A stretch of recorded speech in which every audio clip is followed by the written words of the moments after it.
In September 2022, a late-night boating trip near Boca Chita Key in Biscayne Bay ended in tragedy when a 29-foot boat carrying several passengers crashed into a channel marker. The collision claimed the lives of Pino's daughter's friend, then 17-year-old Lucy Fernandez. Another friend, Katy Puig, was left with a lifetime of disabilities. Pino had taken his wife, daughter, and 11 of his daughter's teenage friends out to a sandbar in Biscayne Bay on September 4, 2022, to celebrate his daughter's birthday. Prosecutors said that while at the sandbar, Pino drank alcohol and provided it to the underage girls at the party. Prosecutor alleged that the boat's operator, George Pino, was navigating at high speed in darkness before the crash occurred.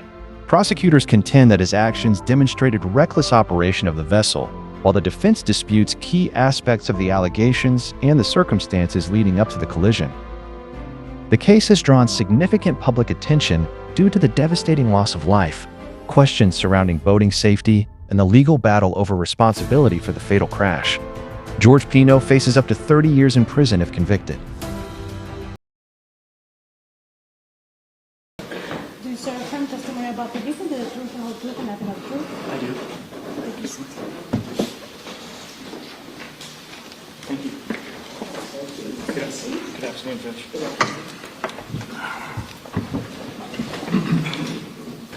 Mr. Mescalado, good afternoon. Good afternoon. I'll ask you to get that microphone closer to you, or you get closer to it. You testified in the court in this proceeding once before Yes. for a few minutes, I think it was last week? Yes, I did. Okay. And so I'd like to ask you some questions about your the limited subject matter of your testimony. You were asked some questions last week about interrogatories. Yes. Okay. First, let's remind the jury who you are and your profession. Sure. My name is Andrew Mescalado. I'm a maritime attorney. I'm a partner at the law firm of Fertig and Gramling in Fort Lauderdale. And what is the typical case that you handle at the law firm you've been with? So we're a civil law firm. We don't deal with criminal matters like this. We handle marine-related civil litigation and transactional matters. Okay. And for how many years have you been practicing in this area? It will be 20 years this September. And how did you come to be involved in the case of George and Cecilia Pino? So approximately a week after the boating accident, my law firm was retained to defend George Pino by his vessel marine insurance company. So who contacted you? Was it the insurance company?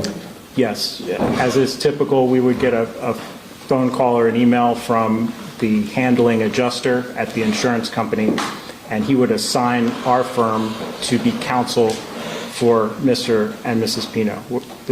The way it works is we're hired and paid by the insurance company, but our ethical obligations, our clients are actually the Pinos. Okay. But the Pinos did not select you as their lawyer? No. And so was there insurance related to the vessel, the Robalo? Yes. Mr. Pino had a marine insurance policy on the Robalo vessel with insurance limits of $300,000 for liability claims. Okay. And what does that mean, $300,000 limit? What does that mean? So, unfortunately, he had a maximum insurance coverage of $300,000 for this entire accident. There were some supplemental, there's coverage called MedPay, which pays for reimbursement of medical bills, so he had $5,000 in medical pay coverage for each person that was injured on the vessel, but the primary limit was the $300,000. And if the amount of compensation or medical bills exceeds that, who's responsible for that? Mr. Pino personally. Okay. And were any civil claims, did the insurance company tell you there were civil claims being brought to the insurance company's attention? Yes, after an accident like this, you would expect, obviously, person sustained injuries, we had a fatality, so you would expect claims to be brought. They either come to the insurance company or they're made directly to Mr. Pino, but everything would have gotten referred to my firm for investigation and handling. Okay, and how many of the passengers brought civil claims in connection with this incident? So to break it down, there would be what I would call represented claims, so parties that approached with lawyers writing letters and sending information. So there were 4 parties that were represented for civil claims. Those would have been Ms. Rodriguez, Ms. Aguilar, the Fernandez family, and the Puig family. And then there would have been other less formal claims. We were approached directly by some of the involved parents to provide compensation for out-of-pocket medical costs, health insurance deductibles. It was very important to Mr. Pino that we did everything we could to resolve the medical bills and compensate those people that were involved in the accident. Now, ultimately, were all the civil claims resolved? Yes, all civil claims arising out of the boating accident were resolved. Okay. With respect to the civil claims associated with the Puigs, there were interrogatories that were propounded. I think that's the word we use in, is that right? Yes, so the Puig family, through their attorneys, filed a lawsuit in Miami-Dade Circuit Court Civil.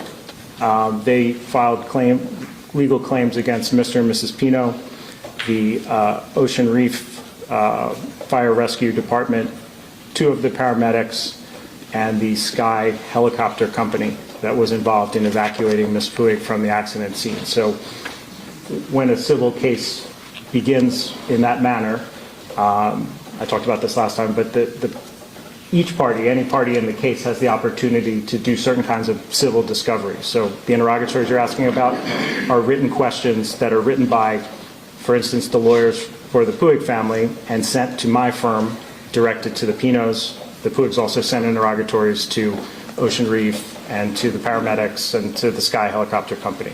So you're required to create answers to the interrogatories, which are answered under oath by the party within a period of 30 days unless you have an extension. And you can also object to questions if they have, legal objections. And so both Mr. Pino and Mrs. Pino were obligated to respond to those interrogatories? Yes, they each received a discrete set. One was directed to Mrs. Pino, one was directed to Mr. Pino. At the same time, we also received what's called a request for production of documents. They give you a list of paperwork and documents they're looking for, and you have to respond with those as well. And what was your practice, or how did you comply with the obligation that came with receiving the interrogatories? So typical practice, by this point in the litigation, we had already met with Mr. and Mrs. Pino. We had reviewed materials from the FWC, body cam footage, and other parts of their investigation. We'd also done some of our own investigation, interviewing witnesses, online research, different things. So the interrogatories...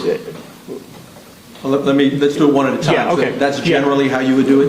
Generally, and just, I guess, to put a finer point on it, myself or a lawyer at my firm would actually draft out the answers to the interrogatories. That's not something clients typically do. And in this case, was it someone at your law firm or the Pinos themselves who actually drafted the responses to the interrogatories? It was myself and an associate that works for me. Okay. And what would have been the source of information you would rely upon to complete the interrogatories for Mr. Pino and Mrs. Pino? So it would depend on the question, but generally it would be my firm's investigation into the accident, which would include information from Mr. and Mrs. Pino, but it would also come from other sources. Okay. So let's take a look at the interrogatories that are in evidence. I'll start with Exhibit 12. This is the one for Mr. Pino. Judge, I'll approach with your permission. Yes. Do we have this on the screen by any chance? Do we have it in there? Put it on the screen if you want. Okay, if you could. We'll see if this works. Otherwise, let's have Carlos be prepared to help with that.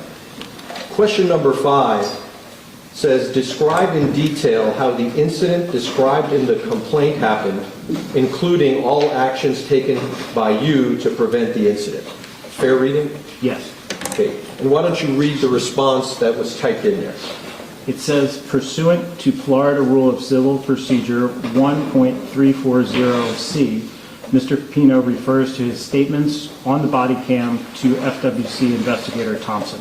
Now, I don't mean to do a law quiz, but maybe you could tell us what is Civil Procedure 1.340C? Sure. So when you're responding to an interrogatory, sometimes the answer could be extremely long. So you're allowed to refer, instead of typing out the answer, you're allowed to refer to other records that the party sending you the questions would have equal access to. In this case, by this point, all parties in the case had access to Mr. Pino's interview with the FWC that appeared on body cam. And so the answer to question number 5, who typed that in? Someone from your office? Myself or someone from my office. And Mr. Pino adopted it by signing at the end that it was true to the best of his knowledge? Yes. Okay.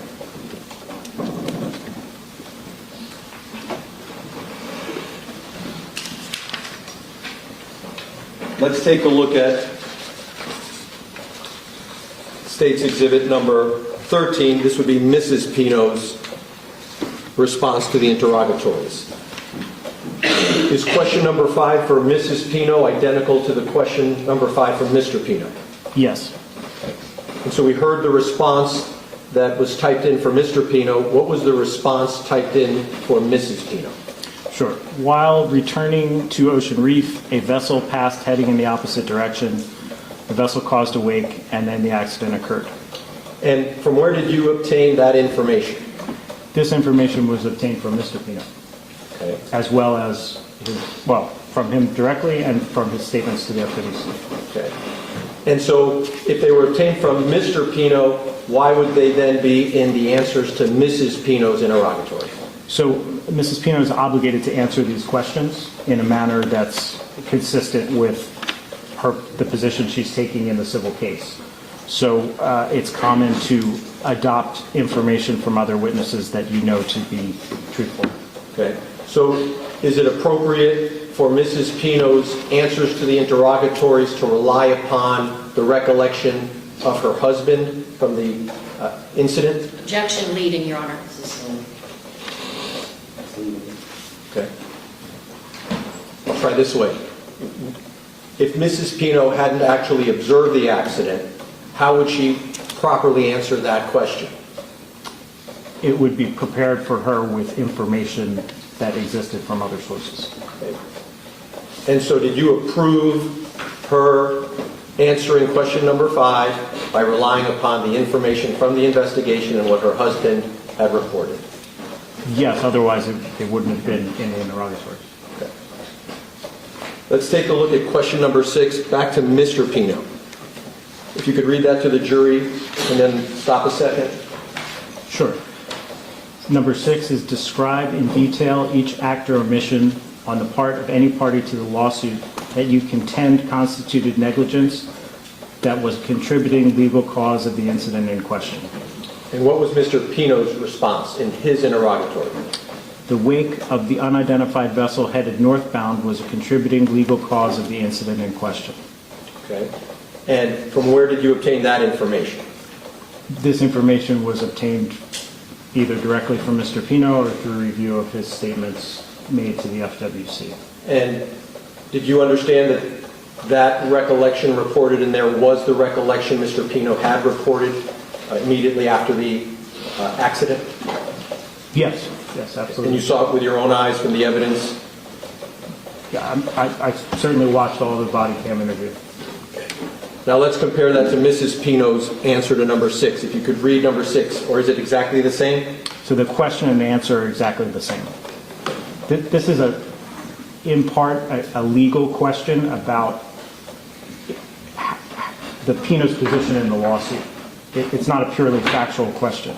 They're asking about negligence and other defenses and claims that are in the case. So this is a mixed question of law and fact. So of course, an attorney would prepare this for their client. Let's go to number 8 for Mr. Pino. Would you like me to read it? Please do. Sure. Do you contend any person or entity other than you is or may be liable in whole or in part for the claims asserted against you in this lawsuit? If so, state the full name and address of each such person or entity, the legal basis for your contention, the facts or evidence upon which your contention is based, and whether or not you have notified each such person of your contention. And what was the answer to that question in Mr. Pino's response to the interrogatory? The answer is yes, they have a contention. The unidentified vessel headed northbound in REM and its operator. The unidentified vessel headed northbound created a wake that caused or contributed to the accident. Okay. Is that the same question and same answer given in Mrs. Pino's interrogatory? Yes. Identical? Yes. And again, this is a mixed question of law and fact. This is a Florida standard interrogatory that the Supreme Court has drafted for civil litigation. The purpose of this is to make you disclose other people that you believe were involved in the accident. So all parties can know about this at the inception of the case, not find out much later.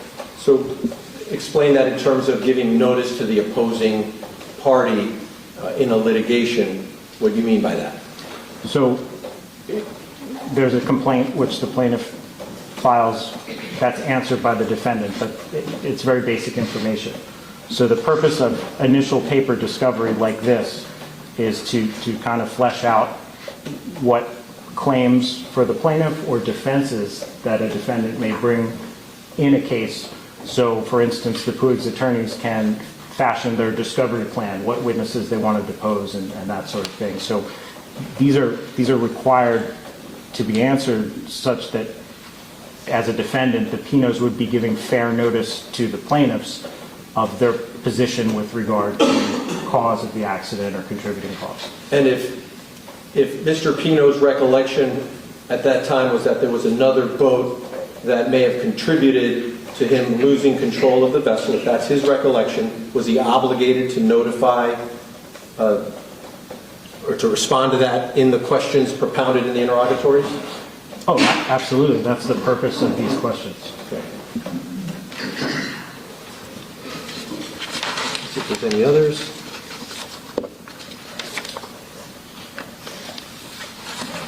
I think that's it. Can you take that back from me? Sure.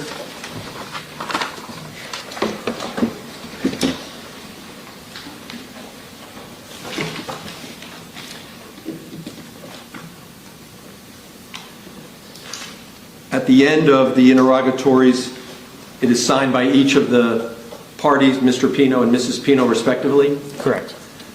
And there's a declaration that each makes that it's under penalty of perjury under the laws of the United States of America that the foregoing interrogatories are true and correct to the best of my knowledge on a particular date. Yes. And do you recall these interrogatories were signed in October of 2023? Yes. And even what happens, well, let me take that back. Mr. Pino was obligated to give his best recollection at that moment in time? Yes, on the variety of issues in the interrogatories. There's legal questions, factual questions, a mix of different things for both liability and damages. And Mrs. Pino, could she rely upon his recollection in responding to the interrogatories propounded upon her? Absolutely. If I could just have a moment.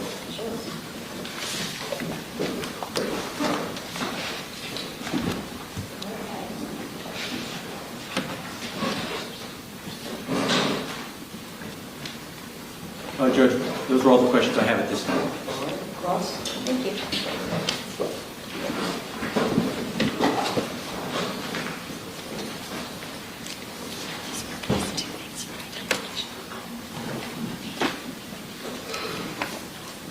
Mr. Mescalato, good afternoon again.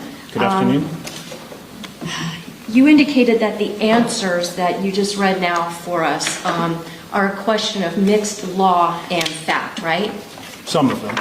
Okay, and so like questions about how did the crash occur, is that one of the questions that you would say is a mixed question of law and fact?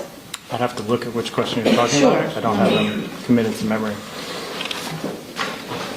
So I'm going to show you State's Exhibit 12, which is an evidence, and this is the interrogatory that was entered on behalf of the defendant, in this case, George Pino, who is that man there in the light blue tie, right? Yes. For the record, identifying the defendant.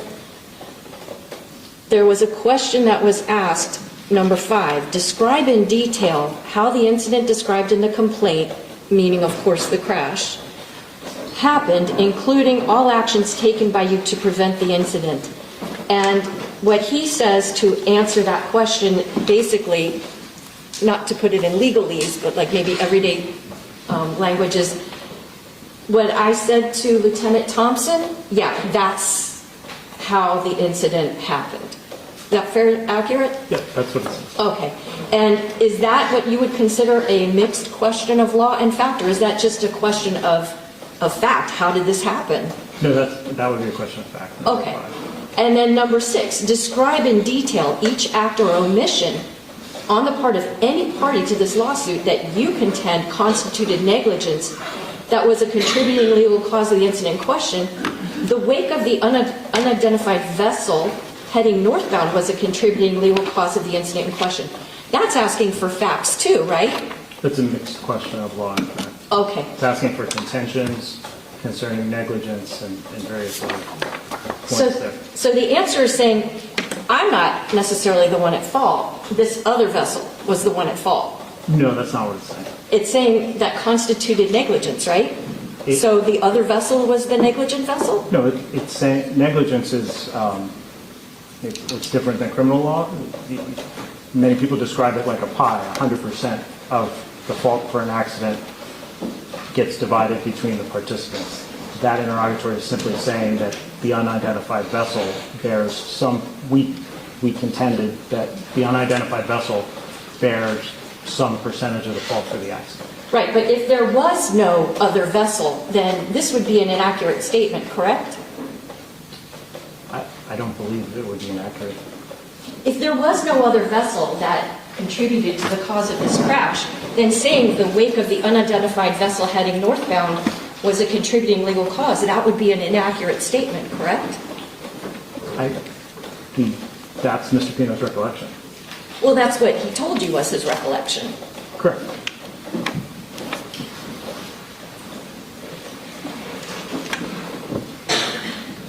Because you obviously would not want to put into a court file a pleading that was, from your vantage point, untruthful, right? You're an officer of the court.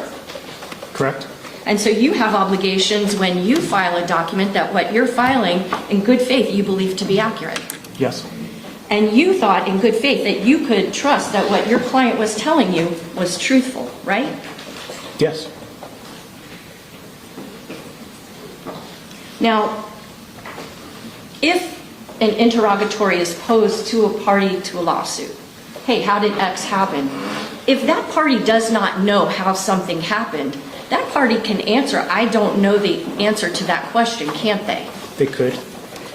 And so when Cecilia Pino was asked about how the crash happened, she could have answered by saying, I don't know because I wasn't watching when the crash happened. She could have answered that, correct? She could have. But she didn't, did she? No.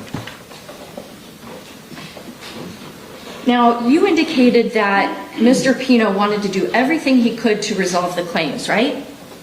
Yes. Okay, but that's not really true, is it? I would disagree with you. Because isn't it true that you wound up filing a pleading on March 15th, 2023, trying to limit his liability for his actions in this boat crash? Didn't you? The federal court action? Yes. Yes. So, Mr. Mescalato, in point of fact, on March 15th of 2023, you filed on behalf of George Pino a petition for exoneration from or limitation of liability, didn't you? I'd have to look at the date, but For the record, I'm showing the witness states 5Y for identification.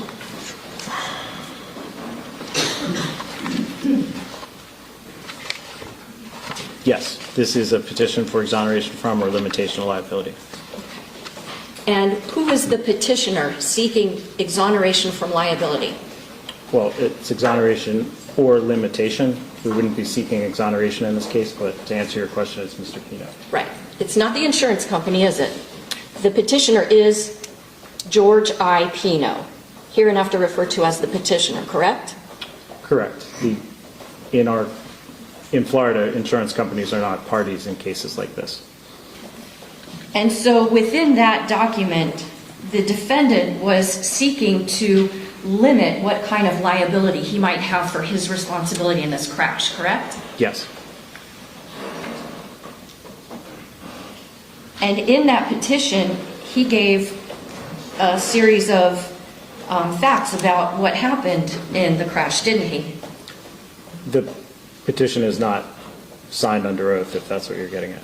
Oh, so you don't have to be truthful in a court pleading if you're not signing it under oath? You're talking about Mr. Pino. Yes. Mr. Pino didn't draft that document. Understood, but you weren't there when the crash happened, were you? Of course not. Right. And so really the only source of information for how the crash happened was Mr. Pino or the people that were on his vessel, correct? We also did investigation, but yes, the primary source would have been Mr. Pino and the people on his vessel. And so the information was that there was, at about 6:30 p.m., that his vessel was subjected to a large wake thrown by a large center console or sport fish type vessel heading northeast on the intercoastal waterway, while his boat and the other one were going through the channel in the vicinity of navigational marker 15, correct? You remember that? Yes, if that's what it says.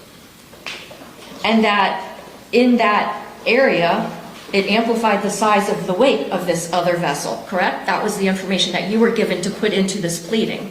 Yes. And that the vessel left the scene and to date has not been identified, correct? That's an accurate statement. That's what he said, right?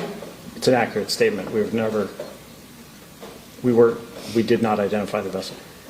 What if there was no vessel? Then of course you didn't identify it, right? Presumably. Okay. You also were given information from your client that the other vessel that his vessel began to turn unexpectedly on its own and put itself on a course roughly heading toward navigational marker 15. That was the information that was provided to you by the defendant, correct? Yes. Also that he attempted to steer and correct course but was unable to prevent an collision with navigational marker 15. That also is information given to you by the defendant. Yes. And this information was given to you while the defendant was trying to limit the liability that he would have for the damages that he caused to other people in that crash, correct? Yes. Additionally, again, you indicated that Mr. Pino wanted to do everything to resolve the claims, correct? Now, right? Yes. Now, the interrogatories that we were talking about, those were signed on October the 19th of 2023, right? Correct. Now, in addition to having filed in March of 2023 a pleading to try to limit his liability, you also then on August 14th of 2023, you filed a motion to try to get the lawsuit dismissed, didn't you? We filed a motion to dismiss. So the answer to my question was yes, right? Well, the purpose of that motion was never to have the Puig's entire lawsuit dismissed. We were taking legal issue with certain claims that were brought against Mr. Pino and Mrs. Pino. Legal arguments about the viability of the claims. The purpose of a motion to dismiss is not wholly to knock out a whole case. It's also if you have issues with the claims that are being brought. We believe certain claims were legally insufficient. We filed a motion to dismiss. There was hearing before the judge, and it was granted in part and denied in part. So we received some relief, not all we asked for, and the lawsuit continued. Right, but that certainly is not necessarily indicative of a person who's trying to do everything that he can to resolve the claims. That's a person who's trying to limit what claims he has to have. No, by this point, the three claims that I mentioned before had already been settled or resolved, and we were litigating with the Puig family.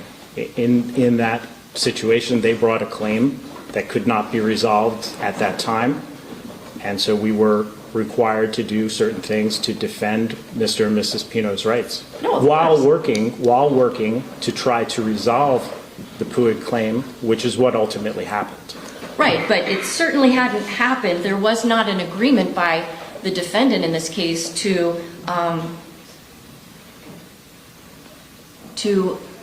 allow what the Puigs were seeking to go forward. At that point, he was saying, no, I'm not willing to do that which the Puigs are asking for. Isn't that true? No, that's not accurate. So he was ready to settle So as of August of 2023. while the Puig claim had been mediated prior to them filing a lawsuit, so Mr. Pino and his wife attempted to resolve that case before litigation was ever filed. They continued to attempt to resolve that case throughout the entirety of the litigation.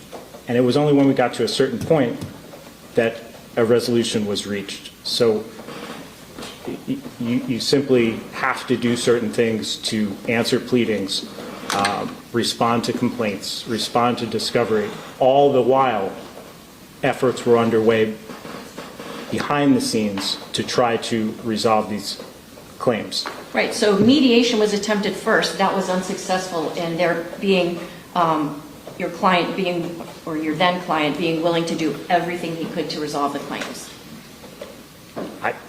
And then after that was unsuccessful, then a lawsuit was filed against him, correct? So there were, yes, and then there were multiple other mediations between the Pinos, the Puigs, and all the other involved parties while the case was progressing. Right, and the other involved parties had nothing to do with George Pino. They had to do with other entities like, Ocean Reef Volunteer Fire Department, things of that nature, correct? Yes, the Puigs brought claims related to the treatment their daughter received after the accident. Right, but I'm not really focusing on those claims. I'm asking you about the claim between the Puig family and George and Cecilia Pino. So to the extent that during that litigation, a motion to dismiss was filed, that's not necessarily indicative of a man who's trying to do everything he can to resolve the claims, is it? I would disagree with you. Okay. Now, in order to file that claim, once again, you had to rely on information from your client at the time, George Pino, right? In part.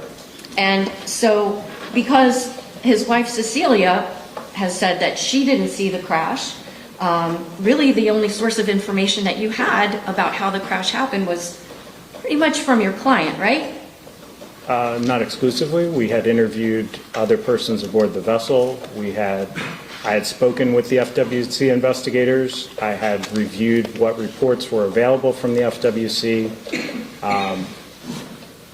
We had access to the body cam footage, so there was a lot of sources for information in addition to Mr. Pino. Sure, but in terms of how the crash itself happened, body-worn camera couldn't tell you, could it?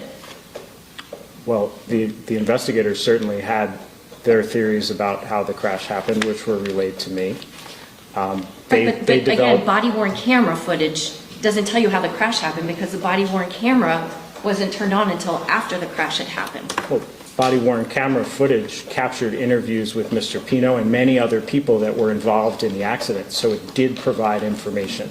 Okay, but in terms of the actual conduct of the operator of that vessel, are you saying that the girls that were on the vessel were able to give information about how George Pino navigated the boat? There was some information received from the girls about his navigation of the boat on that return trip, yes. At the time of the crash? Not at the time of the crash. Right, not at the time of the crash. So you really didn't get any information about what was happening with that vessel at the time of the crash from any of the girls because they were not paying attention to how he was navigating, were they? Correct. Okay, so now, in terms of explaining how the crash happened, George Pino told you that his vessel was subjected to a large wake thrown by a large center console or sport-type fish vessel, correct? Yes, we've already talked about that. Yeah, I know. We talked about what he said and what you put in a pleading in March of 2023. I'm not asking about a pleading that was filed in August of 2023, about 5 months afterwards, correct? Yes? He also told you, once again for this pleading, that the boats were transiting the Cutter Bank shallows in the vicinity of navigational marker 15, correct? That sounds like it came from the FWC report. Okay. Are you aware that the defendant talked about the fact that he alighted with the last channel marker in the Cutter Bank channel? I don't know that I remember that level of detail right now. It's been a couple of years since Sure. I've been involved. Sure. If it were the case that the defendant gave a statement that he crashed into the last channel marker in that channel, and if the last channel marker in that channel was channel marker 15, if those facts were true, then if your client is telling you that the crash happened in the vicinity of navigational marker 15, then what he said to the police would be accurate, correct? I'm not sure I'm following you. Sure. Let me break it down. Sorry, I should ask the question better. Let's suppose that your client, former client, George Pino, told the police the night of this crash that the crash happened at the last marker, okay? And let's suppose that the last marker of the Cutter Bank channel is navigational marker 15. If he said to the police that the last navigational marker was where the crash happened, and if the last channel marker in that channel would be channel marker 15, then the information that he gave to you about where the crash happened would be accurate, correct? If I'm following you, it sounds accurate. Okay. He told you that he adjusted course to meet the wake and impacted the wake, right? Yes. He talked about trying to attempt to steer and correct course, but could not prevent the collision with navigational marker 15, correct? Correct.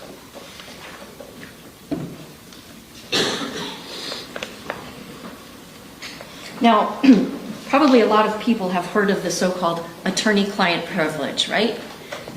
You've heard of it. I definitely have. Okay. And the idea behind the attorney-client privilege is that, for the most part, what a client tells his lawyer is going to be kept confidential unless under certain extenuating circumstances.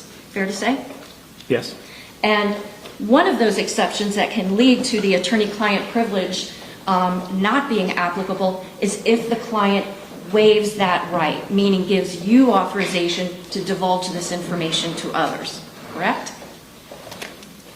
Generally, yes.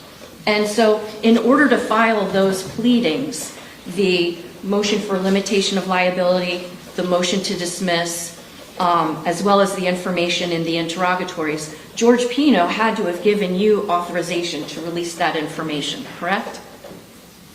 At least the information he gave to you. I don't really see statements in a pleading requiring a specific waiver from Mr. Pino to draft a motion to dismiss, for instance. What I'm getting at is that you didn't violate any kind of ethical or bar rule by sharing the information you had gotten from the defendant, in this case, in those pleadings, correct? No, of course not. Thank you. Nothing else. Yes, sir. Mr. Mescalato, the conversation you've been having with the prosecutor relates to the civil claims that were being brought by the passengers, correct? And in particular, the Puig family. Yes. Okay.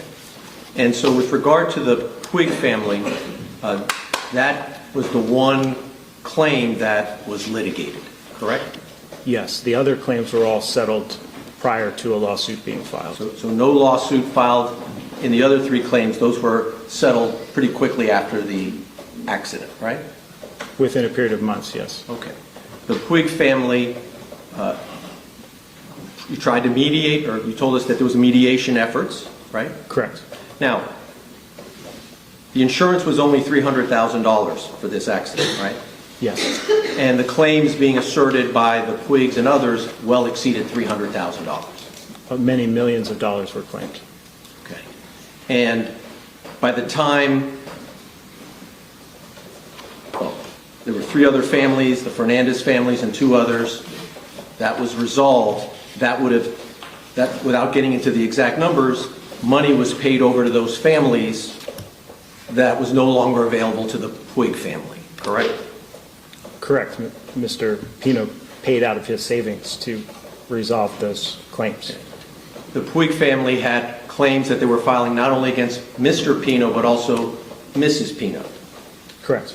She was not the operator of the vessel, was she? No, she was not. And she still was being sued in connection with the claims brought by the Puig family?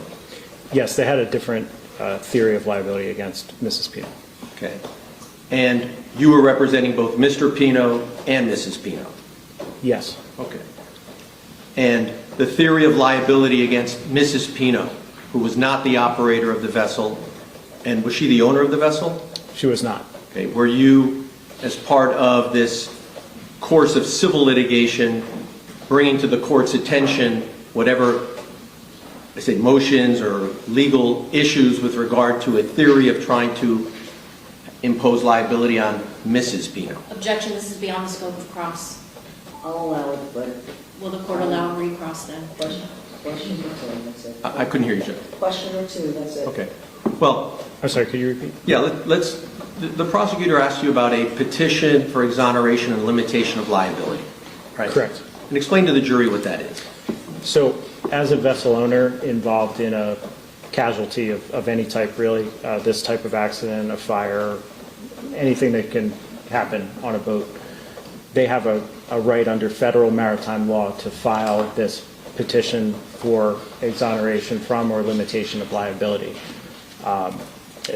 It's a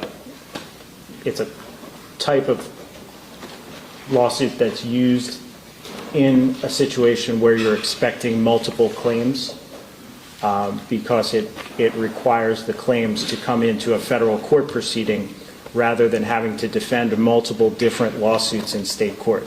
Like if each family had filed a lawsuit, Mr. Pino would be defending against 4 separate lawsuits. The limitation gives you a vehicle to be able to defend one lawsuit and have all the potential plaintiffs come into that case. It makes these cases easier to litigate. And the other thing about limitation is it's a use it or lose it type remedy. If you don't file that within 6 months of the first written notice of claim, you're barred from filing that lawsuit. So in these type of maritime accidents, it's standard procedure to file a limitation of liability action for this reason. Now, in this case, we didn't end up litigating in the federal case because the 3 other claims were resolved. There was only 1 claim left, and in a situation where there's only 1 claim against the vessel owner, you can't proceed in the federal case. It requires multiple claims. So if you looked at the docket of that case, eventually that case was dismissed voluntarily on Mr. Pino's behalf. So I don't want to lead you, but I want to make sure the jury understands. If there are 4 passengers making claims in 4 different places, even if they haven't even filed the lawsuit yet, if the Pinos want it all resolved in one forum, federal court, you as a lawyer would need to bring that to the federal court's attention within 6 months? Objection, it's leading. I'll try again. Let me start with this. Did Mr. and Mrs. Pino have anything to do with your decision to file that pleading? No. Did they even know you filed it? They were, Objection calls for speculation. Excuse me. Yeah, how would they know? Go ahead, you can tell. Objection, No. I thought the court Forgive me. sustained the objection. Yeah, thank you. No I'm sorry. objections. I sustain. Next question. Sure. The decision to file that petition, is that your decision? I was directed by the insurance company to file that petition. Mr. Pino was made aware of it, but part of the relationship when you're being defended by an insurance company, they have the right to control what litigation is filed, how it's litigated, what money is spent, and how it's resolved. So some of these aspects were outside of Mr. Pino's control. And that's what I was getting at. Do you file something like this in virtually all the cases where an insurance company is involved? Well, yes, and specifically in the type of case where you have a marine accident and you're facing multiple claimants. And ultimately, I think you told us 3 out of the 4 passengers or their families you were able to resolve without ever having to go to court. Fair statement? Correct. And with regard to the Puigs, that case also resolved itself, but it wasn't through this federal court motion that we were talking about. Correct? No, if you look at the docket of the federal case, there was no litigation went on there. It was filed because we had to file it by a certain date, and when the other 3 claims were resolved by Mr. Pino and his wife, the the need for the federal case went away. Okay. And then what happened to the case involving the Puig's claims? So there was some litigation, there was some discovery, which is common in complex situations like this. The case was mediated multiple times, and eventually the legal dispute between the Puigs and the Pino family was resolved, and then it's my understanding they also resolved with the other defendants. With the paramedics and the other claimants? Ocean Reef and those other parties. One moment. Thank you, Mr. Mescalado. Those are all the questions. Thank you, sir, you're excused. Thank you, Your Honor.